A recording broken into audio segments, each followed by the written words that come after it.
When it comes to gear for portraits, what do you think is more important, the camera or the lens? For me, it's definitely the lens.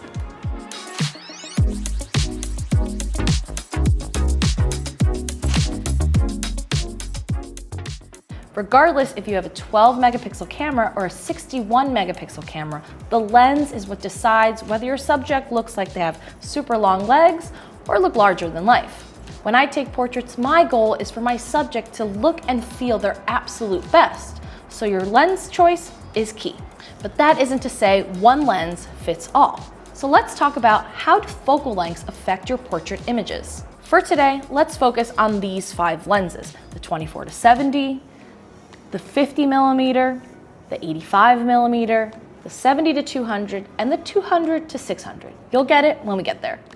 I have shot portraits with each of these lenses in a very different way, but let's start with the 24-70. I never leave the house without this lens. It's super versatile as it goes super wide from 24mm to all the way to a medium compressed 70mm.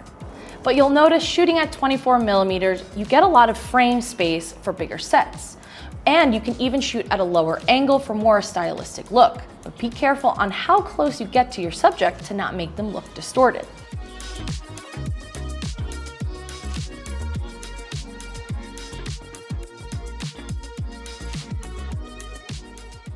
Another great, affordable, and versatile zoom lens is the 24-105 f4. This is an f4, but for those outdoor portrait shooters, this will get the job done. The 35mm, it's great for environmental portraits. You can show your subject in a big set or scene, great for group shots, and it's small and discreet for those street shooters. But keep in mind, 35mm is still pretty wide, so if you get too close to your subject, you may still get some distortion.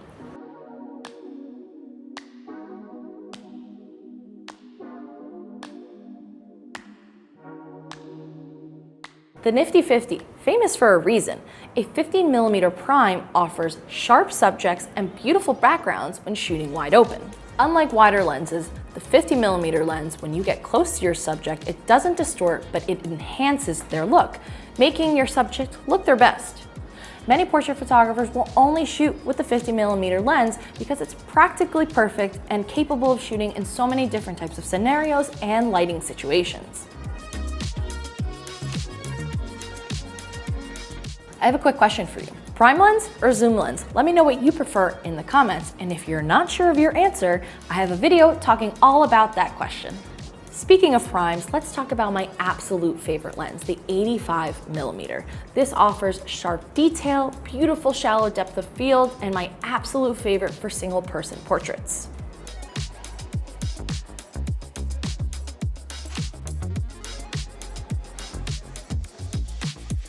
But prime lenses aren't the only good lenses at getting that beautiful buttery bokeh.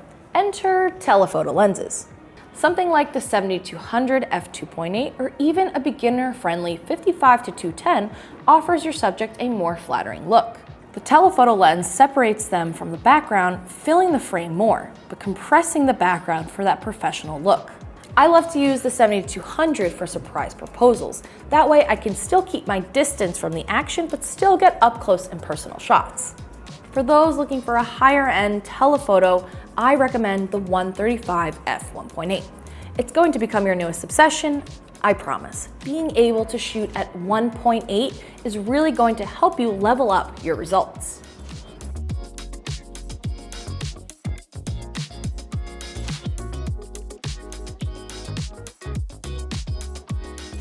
And finally, let's talk about the 200-600. Yes, it sounds crazy to have this on a portrait shoot, and it is.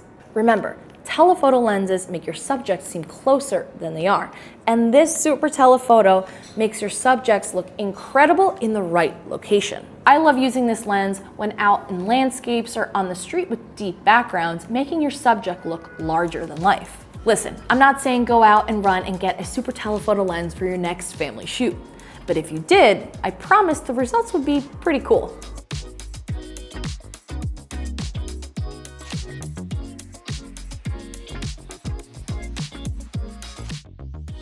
Are you new to the portrait photography world? If so, let me know in the comments what else you would like to do a deep dive into. I'm Maria, and thanks for watching.